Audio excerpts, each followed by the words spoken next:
এই যে ইউনিক তাস থিমের জন্মদিনের ডেকোরেশন, এটা আমার জন্মদিনে করেছিলাম। সুস্বাগতম, আমি বর্ণিতা। তাহলে চলুন দেখে নেওয়া যাক এইভাবে তাস থিমের ডেকোরেশনটা কিভাবে করা হয়েছে।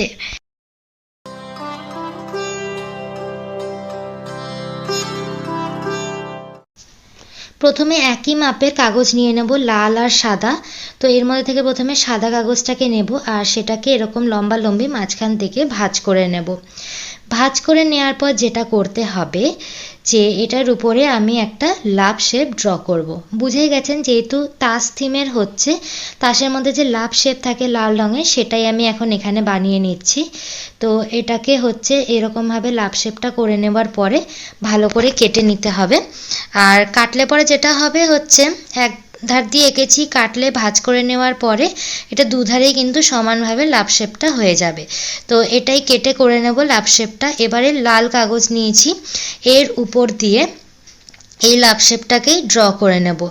পুরো একসাথে কাগজগুলো ভাঁজ করে নিলে কাগজটা নষ্ট হয়ে যেতে পারে, তাই জন্য আমি আগের থেকে অন্য কাগজ ভাঁজ করে নিয়ে সেটার উপর কিন্তু এরকমভাবে লাভ শেপটা ড্র করে নিচ্ছি।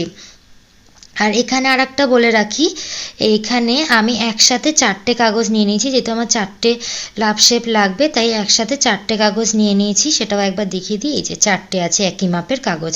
এবার এগুলোকে কেটে নেওয়ার পরে এই যে লাভ শেপ তৈরি হয়ে গেছে।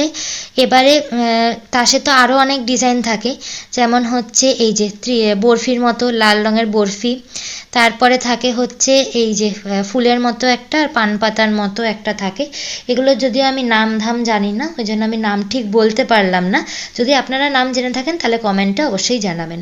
এবারে পাটকাঠির একটা স্ট্রাকচার বানিয়েছি, জাস্ট চৌকো একটা বানিয়েছি পেরেক পুঁতে পুঁতে। এটার দেখাতে পারিনি, আমার ভিডিওটা আসেনি, কোনো কারণে ভিডিও করতে গিয়ে ওটা আসেনি, একা হাতে সামলাচ্ছিলাম। তারপরে এখন বাবা একটুখানি আমাকে হেল্প করে দিয়েছে, তো আঙুলটা একটু চলে এসছে, হাতে ধরে করছিল বলে ওটা একটুখানি বুঝে নেবেন। তো লাইটটা হচ্ছে আমি 4 ধার দিয়ে লাগিয়ে দিয়েছি, এই যে স্ট্রাকচার, আর স্ট্রাকচারের উপর লাইটটা সুতো দিয়ে দিয়ে লাগিয়ে দিয়েছি। মাঝখানে লাগিয়েছি HBD মানে হ্যাপি বার্থডে শর্ট ফর্ম, পিচবোর্ডের ওপর কেটে রং করে নিয়েছি।